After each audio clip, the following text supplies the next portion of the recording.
How's it going, everybody? Welcome back to the Torquey and 40 channel. I am Chad, and we're going to take another look at an FPV product today, and that is the somewhat new TBS Pro Nano 32 VTX. Now, when this came out, a lot of people weren't all that excited. I was, because I had had the Nano VTX before, and it was hard to solder. It really was hard to work with. It only did like, I think 100 milliwatts, and it just ran off 5 volts. It just kind of wasn't my thing. Then they came out with this one, a little bit more power, just a little bit bigger, a little bit more room to solder on, and packed all of this technology into it. And this thing is cranking out up to 400 milliwatts of power, which is insane. It weighs 1 gram. This thing is super tiny. Take a look at it here on the bench. You can see I have it right here.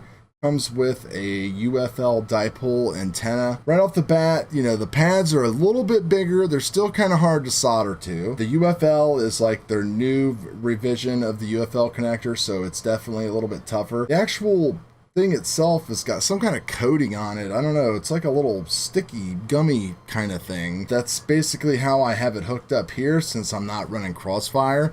You can actually run this through smart audio or through CRSF and do a lot of cool things with it, as with their new HV version that cranks out to above 1 watt. So TBS keeps on pushing the boundaries. Here's all the stats and everything on TBS's website. We take a look at the actual pinouts and everything here. Of course, you still have a little button. You have a separate CRSF TX and RX right here for smart audio.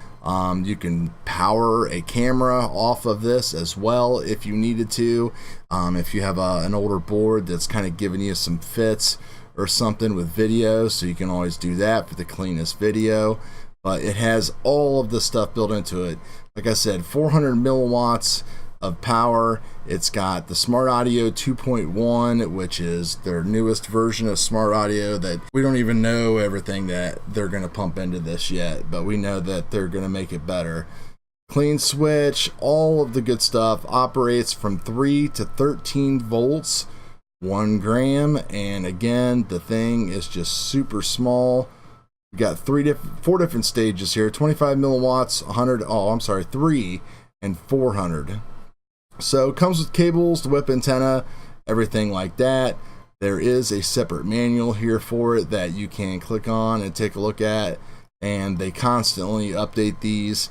They're kind of like living documents, and I believe this one is for the Pro 32 and the Pro 32 HV. So that is it. That's just a quick look at the actual VTX, and we'll be putting it inside the micro reverb here, and I will let you guys know how this thing performs. On the bench, it gets nowhere near as hot as my old Nano did, which is a good thing. So that's a good start. It was a little easier to solder to.